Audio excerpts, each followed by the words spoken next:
Well, John Frederickson, welcome back to Shrink Wrap Radio. Well, thanks for having me back. Yeah, I'm not sure if you recall that we had an interview nearly 4 years ago about your book on co-creating change, effective dynamic therapy techniques. I was very impressed by that book and what you had to say in that interview. So it's great having you back. Well, thanks so much. It's great to be back, and I appreciate, you're giving that publicity to the book. It went on, I don't know if you knew, it went on to win the first prize in psychiatry from the British Medical Association. Wow, all right. Congratulations. Yeah. Congratulations.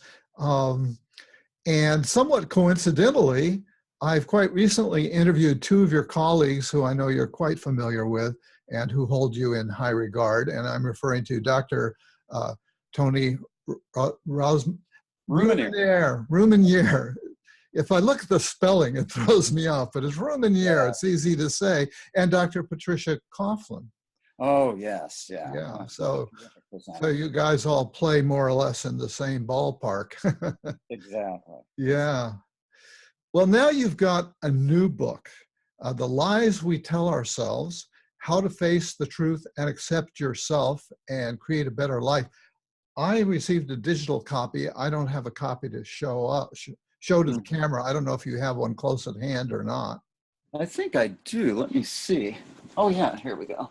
Yeah, I didn't think of that till just now. Yeah. So what the book looks like. Yeah, that's what it looks like. Looks like a very large, respectable book. And yeah, it's not, by the way, it's not terribly thick, so it's very. Oh, okay. Yeah. So your earlier book was clearly directed at psychotherapists, whereas this one would seem to be more targeted at folks who either are in psychotherapy or who are contemplating it. Would you agree? Absolutely. I mean, I wrote it in a sense because I thought it was important for therapists to have a book that talked about the why of therapy. We have a lot of books about technique, about theory, and so on. But I thought it was important to have a book about really the heart and soul of therapy.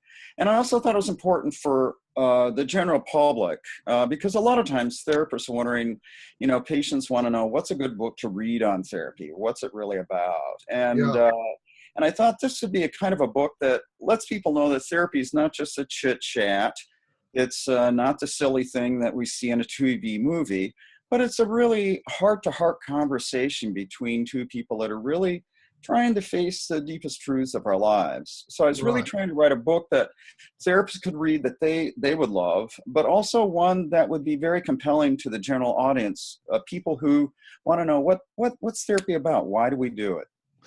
Well, one of the things that I think makes it compelling from my point of view is that it's beautifully written. I must say, it's written with great passion. And at times it's almost poetic, I think. Mm-hmm. So you really paid attention, I think, to the craft of writing. Right. Beyond the content of what you had to say. So I was impressed by that. Well, I paid attention to craft of writing, but it also, as you know, for us therapists, it's also about the craft of speaking. Because in a sense, there is a kind of poetry to the session, when we're really speaking to the patient's emotions, when we speak to the deepest truths, when we really speak from ourselves genuinely, when we share from ourselves, when we feel deeply, there is a kind of poetry that comes out of our mouths and also comes out of the patient's mouths. So in a sense, I wanted the book to convey really kind of the poetry of what therapy can really be at its best. Yeah, well, you succeeded at that. And one of the things I like about the book is that there are lots of case examples woven in seamlessly. And so I want to encourage you as we talk about it to, if any come to mind, to go ahead and throw those in too, because they always help to enliven things and hold people's interests. Early in the book, you write, I started what I thought was the journey of psychotherapy, but if it's a journey, where do you go? We go nowhere. In fact, we stop going. So what do you mean when you say we stop going? Well, like when I first entered therapy, I was hoping that it was going to get rid of certain feelings, certain experiences, I was hoping it was going to change me into not me. And, therapy doesn't do that. It doesn't help you get rid of experience. It doesn't help you get rid of feelings. It helps you really over time, to embrace everything inside you. So in a sense, we spend our time running away from what makes us anxious. We run away from painful feelings and experiences in life. But the problem is we live a life on the run. And so in a way, psychotherapy is about saying, I've tried running away from what makes me anxious. I've tried running away from painful feelings and conflicts. It sounds like I need to stop running. It seems like I need to stay right here, turn around and face what's going on in my life, face what I'm feeling, actually face what people are telling me. Well, you share a very personal glimpse early in the book about an experience when you were 5 years old.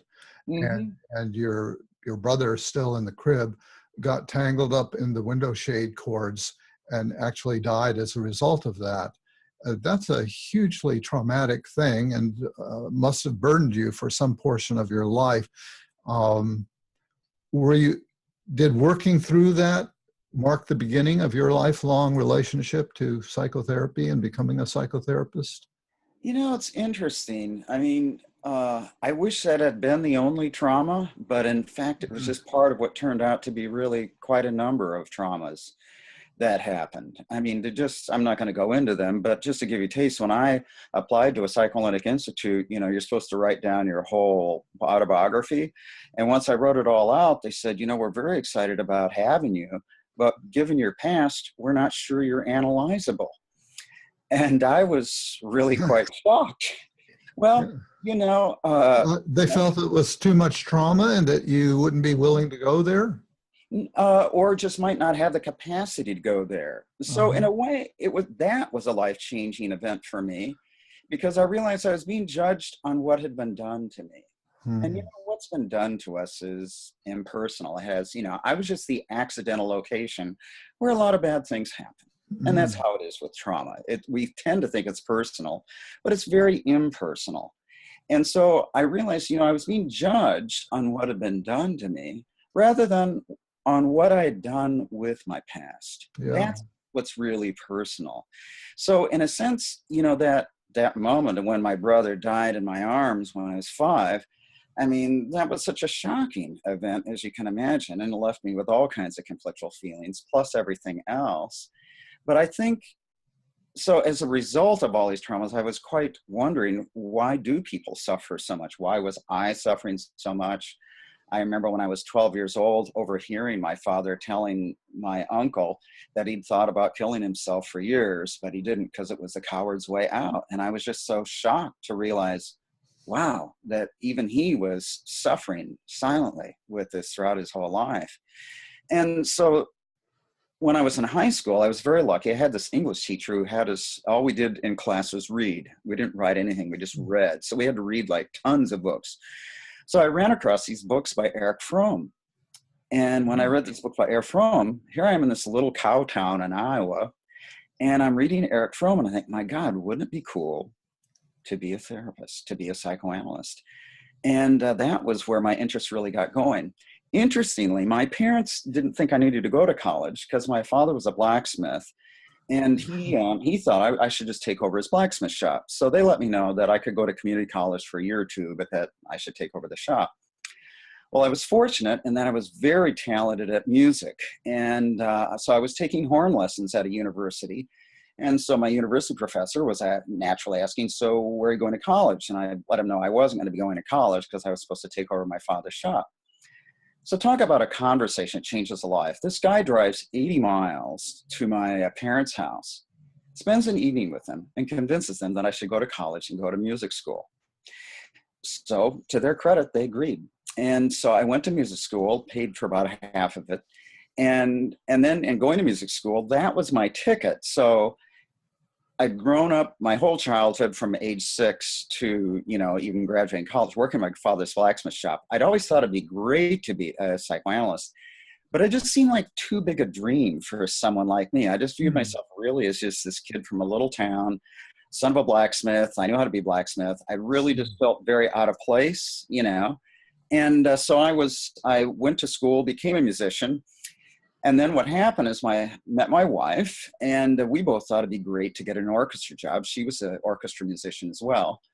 So the National Symphony had these auditions, and for horn or oboe, and 5 times they'd hear like a couple hundred people, have 10 semifinalists, 2 finalists, and 1 person to get the job. Every time she or I came to the final 2, and they picked the other person. So after 5 times, I said to my wife, I said, there's no question we both could get orchestra jobs, but it doesn't look like it's going to be the same orchestra.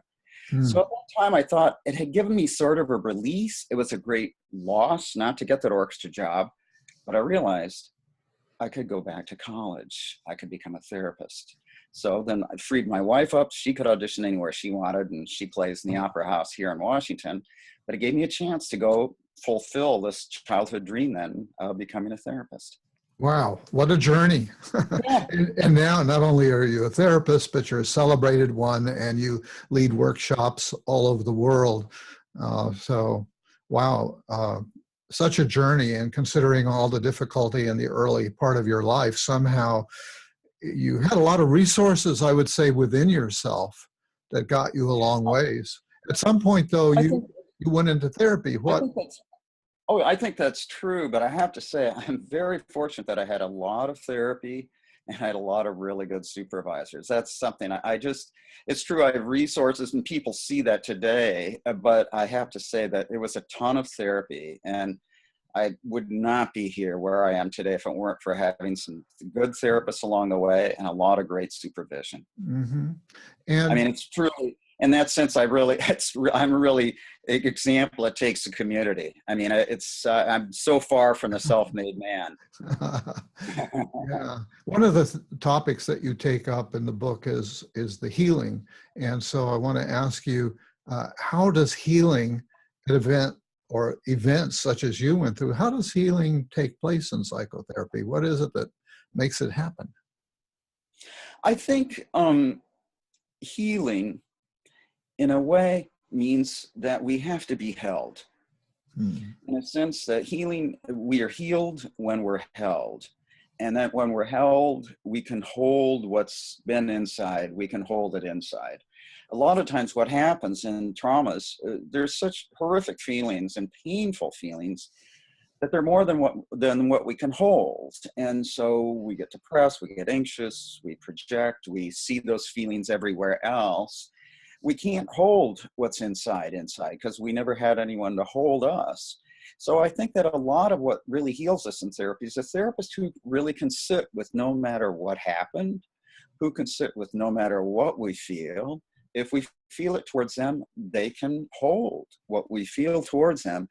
And then in a sense, by their being able to hold everything and feel with us, that we gain that capacity to hold ourselves and bear what's inside us.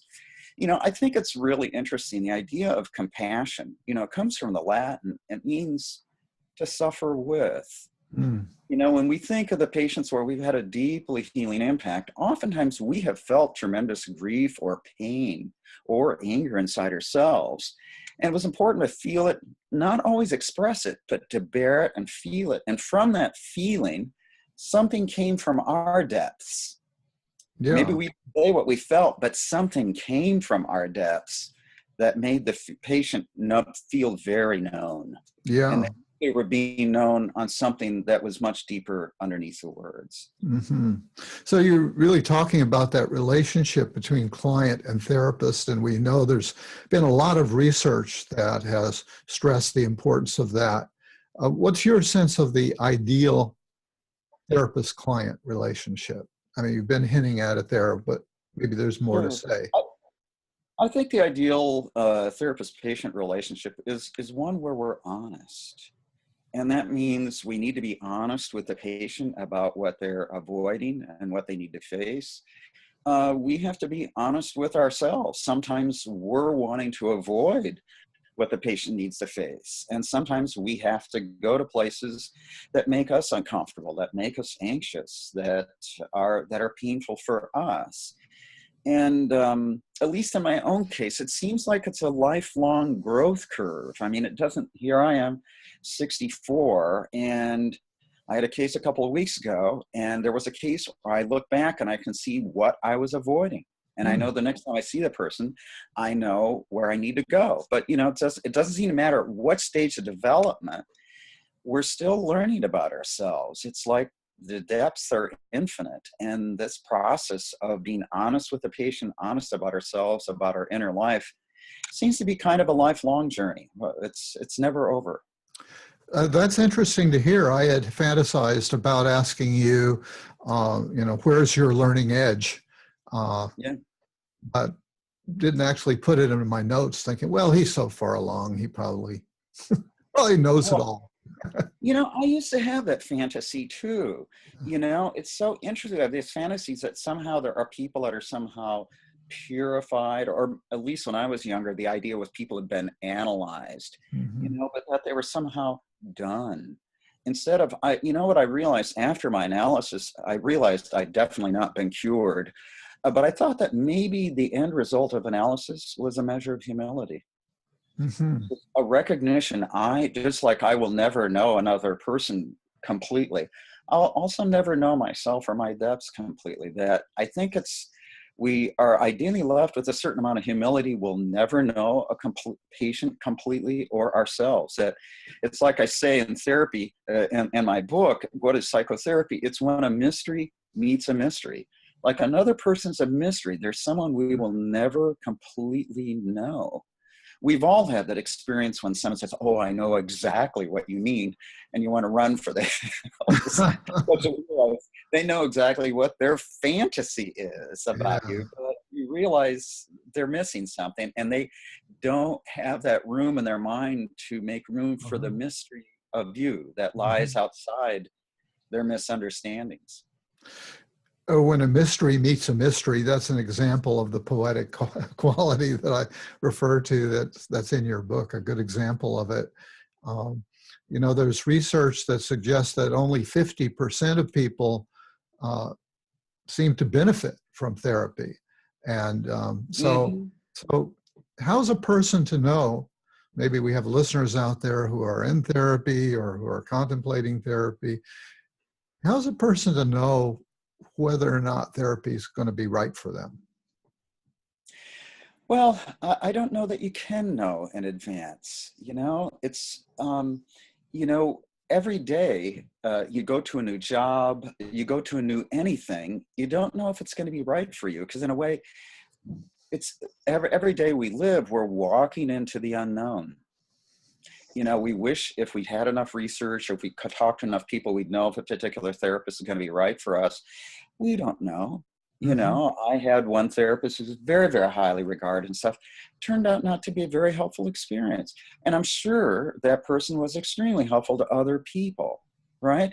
It's so much a personal fit. So it's not that we can know in advance. In a sense, when we see a new person, a new therapist, like when you go on a first date, you can't know if it's going to work. But when you meet them and you work with a therapist over the couple of months, hopefully over the couple of months, you'll see, are your symptoms dropping? Are you feeling better? Are you feeling understood? That should give you a sense that you're getting closer to your goals. But as you know, research shows that if you're not finding some kind of improvement within 7-8 sessions, most likely you're not going to improve with that therapist. And then it's time to have that conversation with the therapist. Look, what we're doing isn't leading improvement. What do we need to do differently? What do I need to do differently? And a lot of times we therapists are uncomfortable having that kind of honest conversation. There was a therapy I had that wasn't particularly helpful. I didn't really have the courage to ask why. I was going to say that the client would have to be pretty together to be able to come out and say that. Exactly. And that's why I think, honestly, it's a little bit more on us therapists. Because I remember from my own experience, I did not have the guts, and I was a therapist. Like, I'm supposed to know better. I'm a therapist. Well, not. I didn't have the therapist, and I should have. I was a therapist, but I didn't, you know? Yeah. So I think it really rests with us therapists to say, hey, you know, we've been meeting a couple months. Are you feeling better? Are we making progress, do you think? And if not, then let's talk about why that's not happening. Let's see if we can figure out how we can work together more effectively. I'm not sure how this is relevant, but something that popped into my mind was arranged marriages where the people don't know each other ahead of time. They haven't dated. Yeah. Sometimes they work out marvelously well. Yeah. I hear. Yeah. No, and I've taught in India, so I've seen it. It works Yeah. sometimes. Yeah. Yeah. But not all the time, and there's no reason we should feel stuck in these arranged marriages if they're not working. Yeah. That's where Tony, I think, is so great. You know, he's really recommending people use some kind of measuring instruments, you know, like the OQ45, because a lot of times we think the alliance is much better than it actually turns out to be. And the OQ45 is a great way for us to see, wow, my patient isn't progressing according to the symptom check. Let me check in with the patient. Let's see what's happening. Is that the OQ45? That's right. Yeah. What does OQ stand for, in case somebody wants to look it up? Outcome questionnaire. Okay. Okay. Yeah. Yeah. You know, in speaking with Tony in a previous interview, we did make references to the research that's out there, and there's been a lot of research on the key ingredients of effective therapy. And one of the things that has emerged is it's not so much about the school of therapy. It's not so much about psychoanalysis versus cognitive behavior therapy versus Gestalt therapy. What do you see as the main variable in whether therapy works? I really go back to Weinberger's study. You know, the thing he found is that if we face what we usually avoid, we're going to make progress. I mean, if I was to come down to one thing, because why are we ill? You know, it's like the title of my book is The Lies We Tell Ourselves, which are basically our defenses. So the theme of the book really is we become ill because of the lies we swallowed or the lies we tell ourselves, right? And so we're avoiding certain feelings, experiences, or conflicts. And so how do we come well is we face the truth, which is facing what we usually avoid, facing those feelings, facing conflicts, facing certain people. So in a sense, the most basic thing we could do is face what we usually avoid. You know, earlier you were talking about compassion. With you, I get somewhat the sense of the iron fist and the velvet glove, that you are compassionate, but at the same time, it's not a sort of squishy automatic compassion, but rather that you really are willing to be confrontive when that's necessary.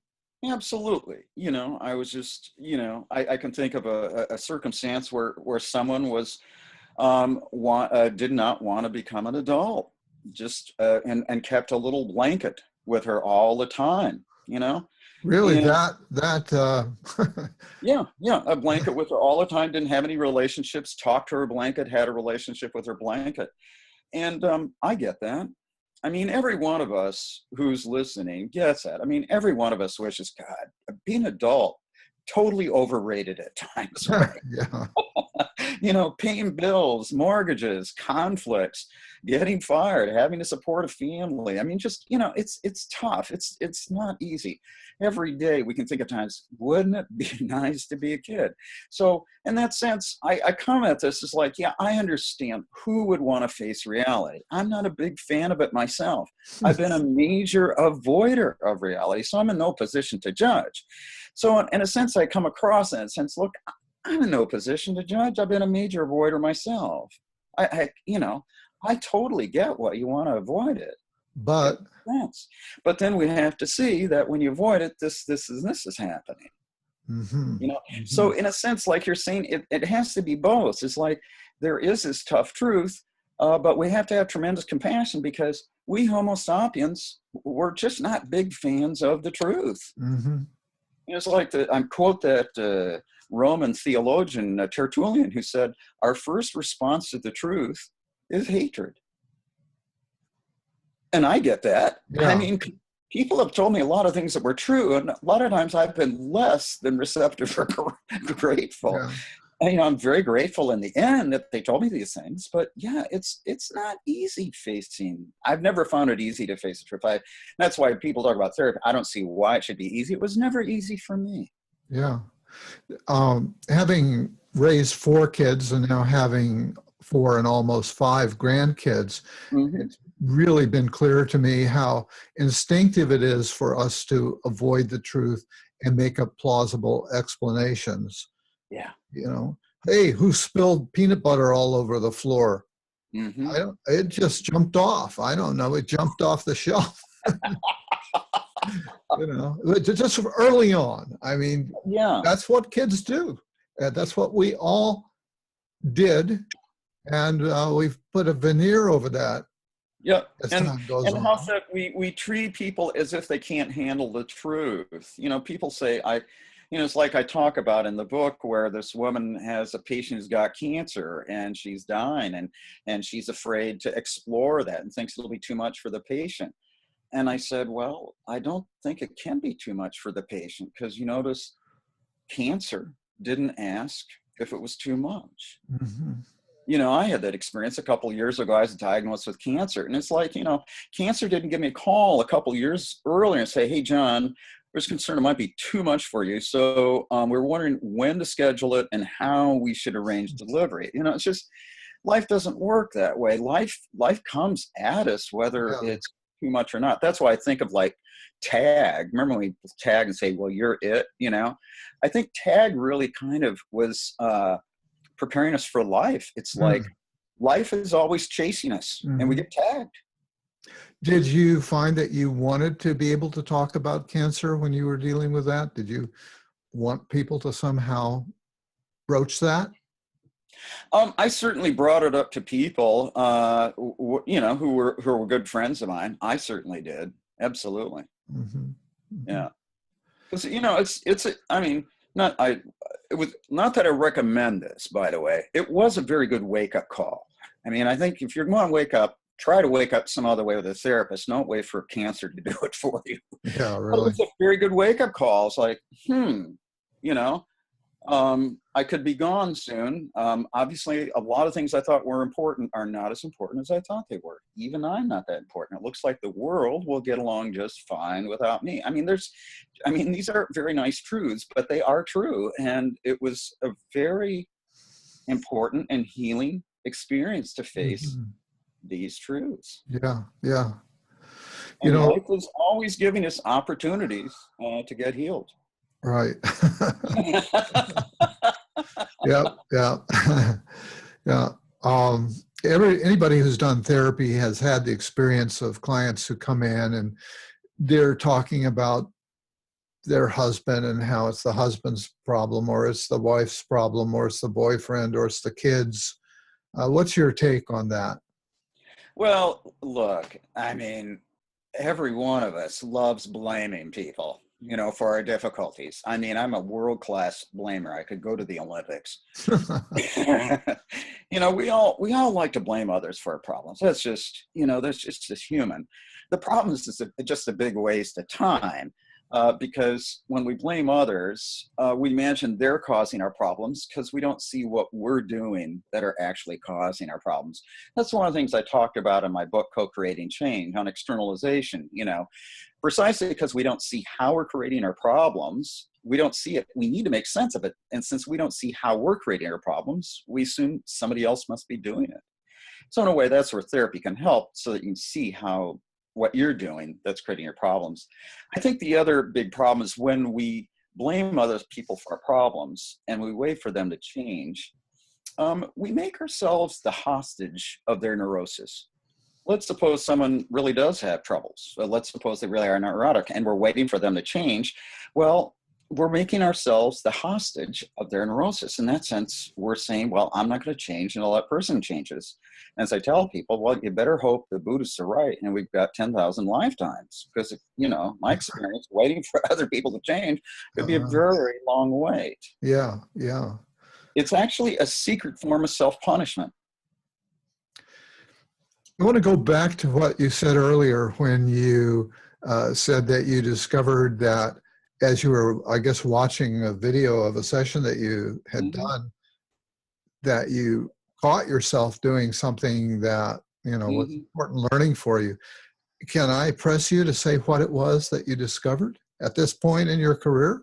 Oh, yeah. Yeah. He was accusing me of being sadistic and getting sadistic enjoyment out of his difficulties. Yep.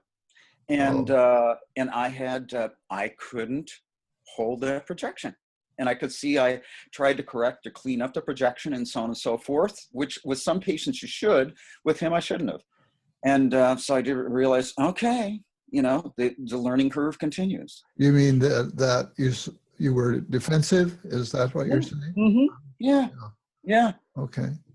yeah. I got defensive. Yep, there it was. Pretty hard not to, but it's one of the Well, things we have to learn, huh? we don't have to, but it's a good idea.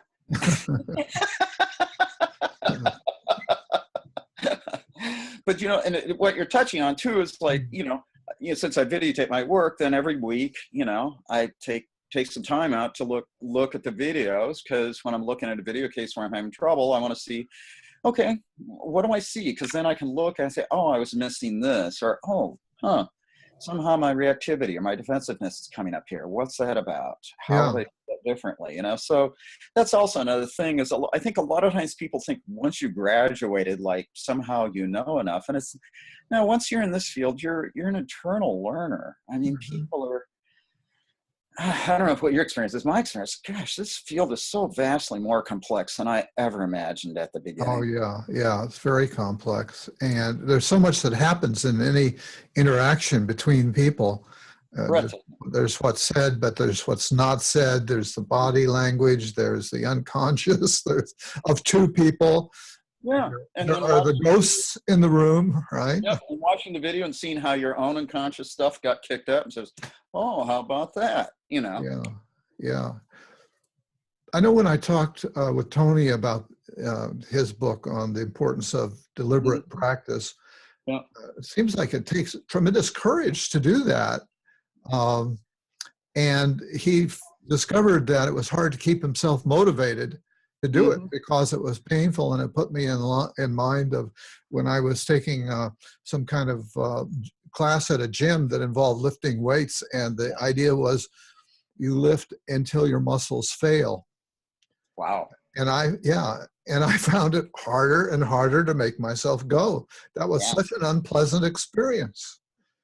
Absolutely. Well, my previous profession, was a professional musician, so I was used to practicing 3 hours a day, which requires discipline. But I have to say, it's actually far more difficult as a therapist, because the thing is, it's not just that you're seeing mistakes, you're seeing things about yourself. Like I had to face the fact that, I was unable to bear that projection. I have some difficulty with that issue. And this guy suffered a little bit as a result. I mean, if I miss a note in my practice room, nobody notices. But, it's more painful for us because we're really, in a sense, we're not only just learning skills, we're developing ourselves as persons.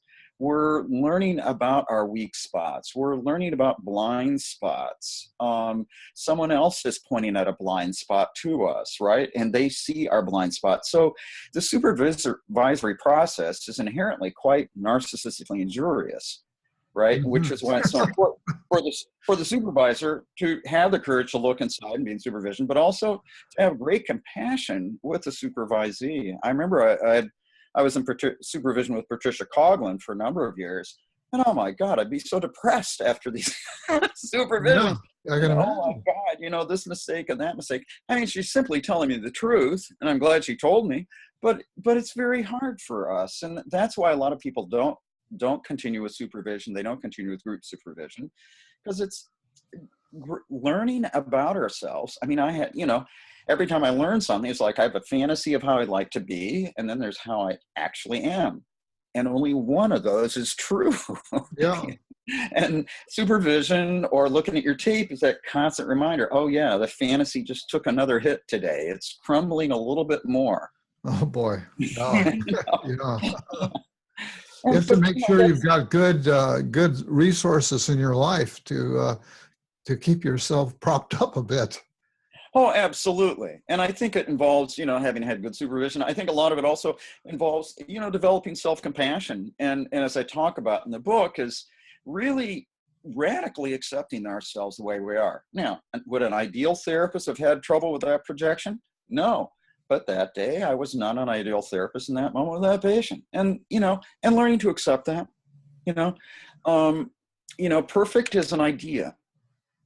And Hmm. then there's us, and we're real. And there's no reason I should be perfect, and there's no reason anyone listening to this should be a perfect therapist. And oftentimes we get caught up thinking we should be perfect or have an idea we're perfect, rather facing our imperfection and learning from it. And by embracing our imperfection, being able to embrace having imperfect patients. That's an interesting edge of um, somehow sidestepping denial, which is kind Hmm. of a reflex, sidestepping denial by seeing, being Hmm. willing to see and look, Yeah. and then to accept, be, despite that, to have self-compassion, say, okay, I goofed up. Yeah.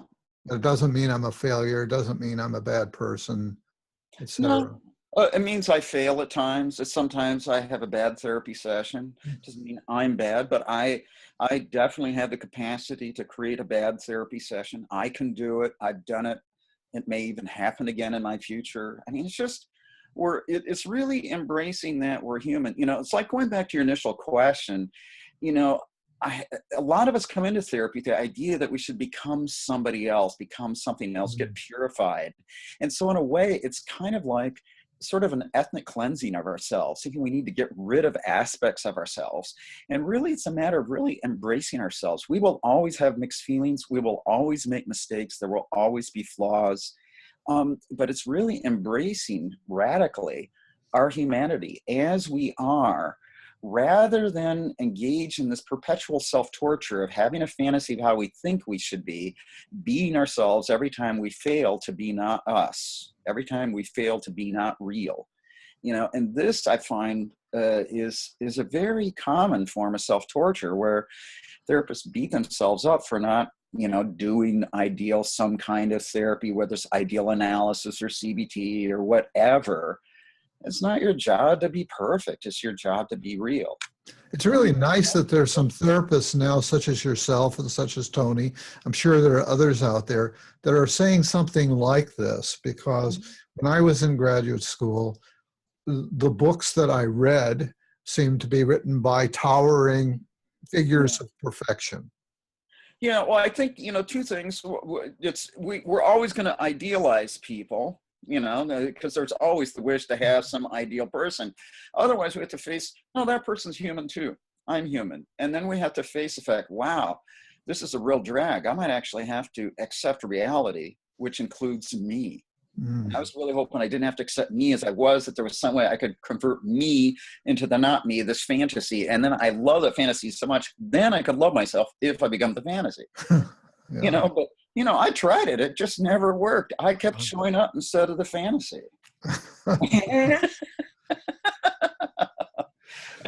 And that's always happening. And most of the time people are thinking it's a mistake that reality shows up instead of their fantasy. Hmm. And I think, you know, as therapists and as a message to patients, this is such an important message to convey. Our Yeah. job is not so much to change people, but to help people embrace who and how they are. Yeah. Yeah. You know, and, you know, sometimes it's depressing people, but, you know, like I had a tremendous amount of abuse in my background. So there are situations where I'll be a little bit more startled than some people. I might be a little bit more reactive than some people. Okay. That's just my conditioning. Hmm. Now, it's far less than it was 40 years ago, but it still can come up. Hmm. You know, and a lot of times people are hoping, well, but I want the purification. I want this ethnic cleansing, rather than embrace all these parts of myself that I and my family and other people rejected. You know, Yeah. you have to think of childhood was the divorce of all your inner life, and therapy is really the homecoming. Everything comes home now. Would you say that the goal of therapy is not necessarily the elimination of symptoms, but more the self-acceptance, a willingness to live with them and accept them? I Or is think it there some kind depends with the. of I think it balance there? depends. Yeah, I think it depends with the severity of of the illness. I think a Mhm. lot of patients can definitely hope for an elimination of symptoms like depression, certainly symptoms of, you know, chronic anxiety and that sort of thing, for sure. The fact that sometimes under stress that you might be a little bit more reactive, well, sure, that can happen under more stress. the idea is, yes, I think you can eliminate most of your symptoms for sure, depending on the severity of the illness. Again, you know, we know, like with psychosis, some people have really great outcomes, some not so great, right? But, you know, you have to give it a try to see what's possible.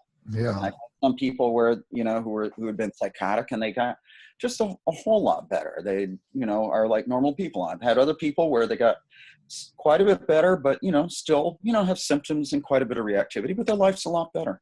Okay. And to me, that's a very honorable result. Mm-hmm. One of your chapters is provocatively titled "Die Before You Die." What are you getting at there?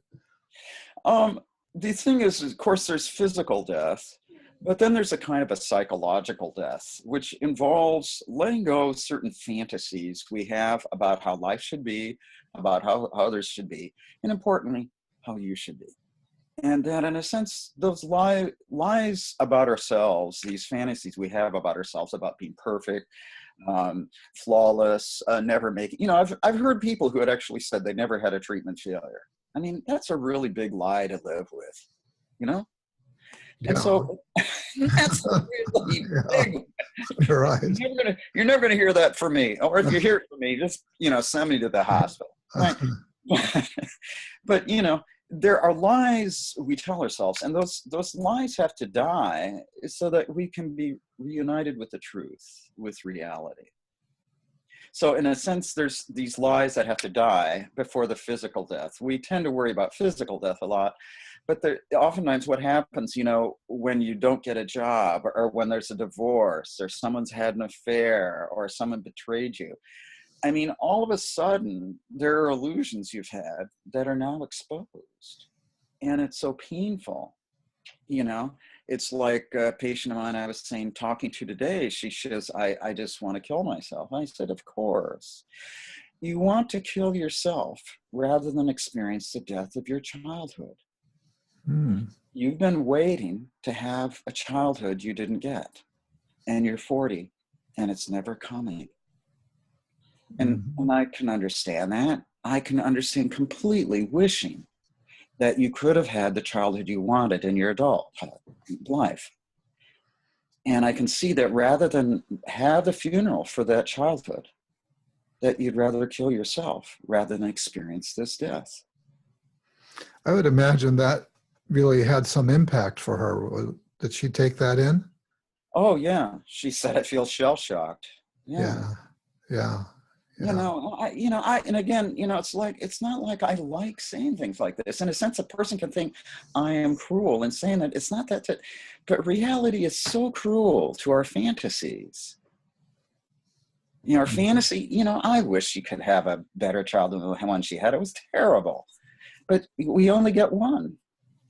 And I wish she could have it, but that's fantasy. Reality is so cruel to our fantasies. We can think the therapist is cruel, but reality is incredibly cruel to our fantasies. And we're having to remind the patient of reality so we can find a way to grieve these losses, mourn the deaths of those fantasies, and then embrace the truth, and then have the life we can, find a way to live into the truth and live into reality. And it's not always easy. Yeah.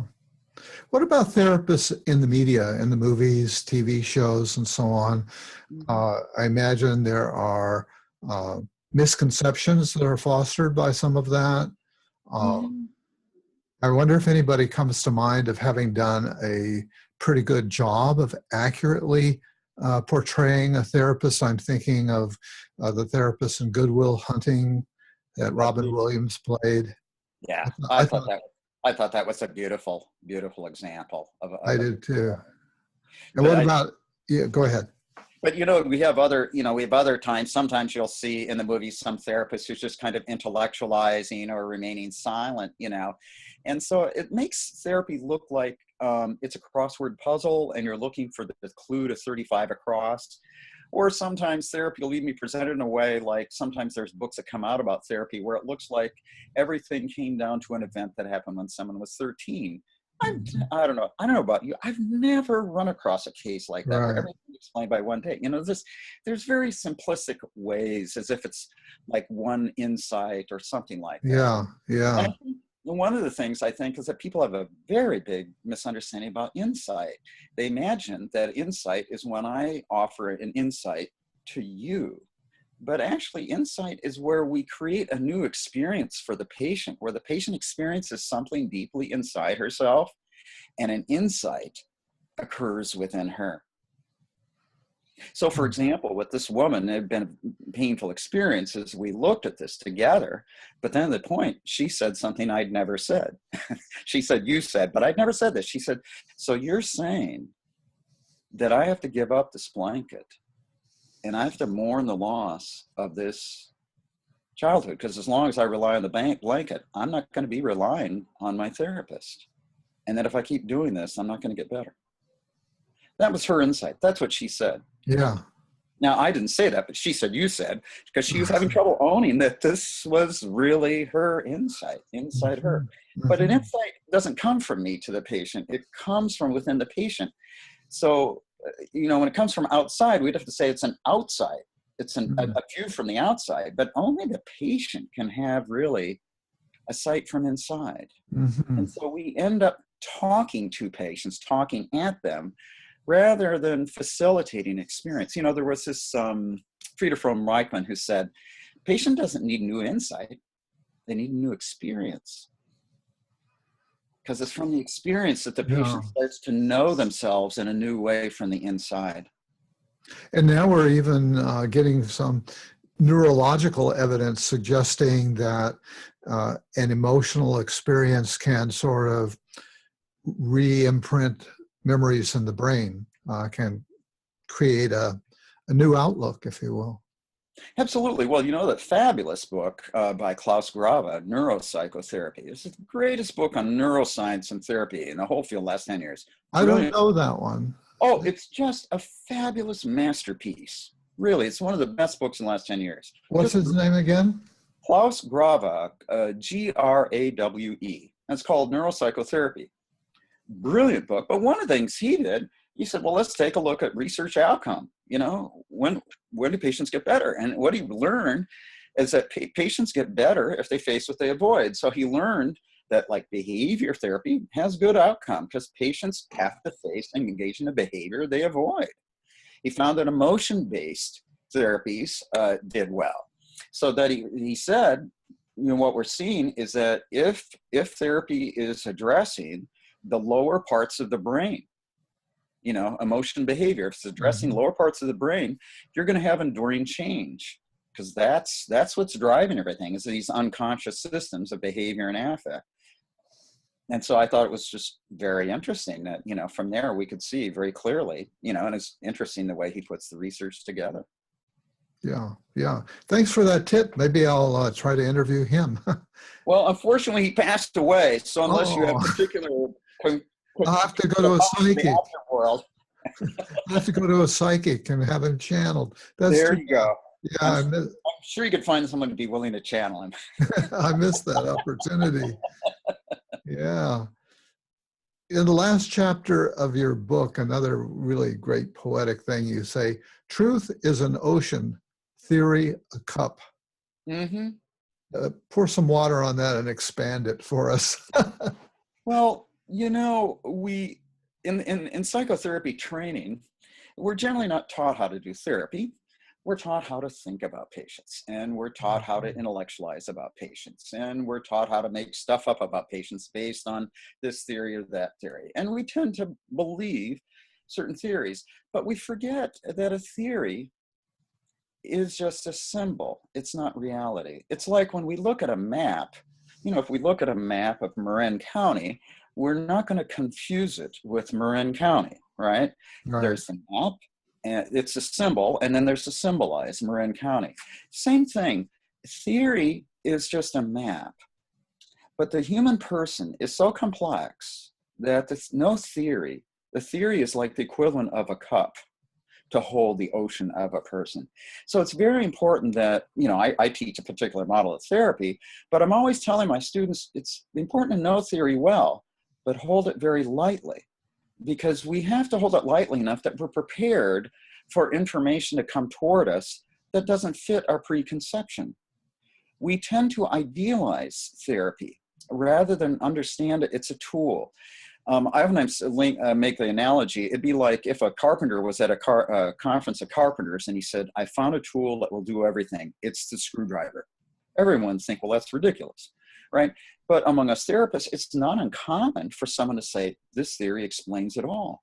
Mm-hmm. There's no theory that could possibly explain it all.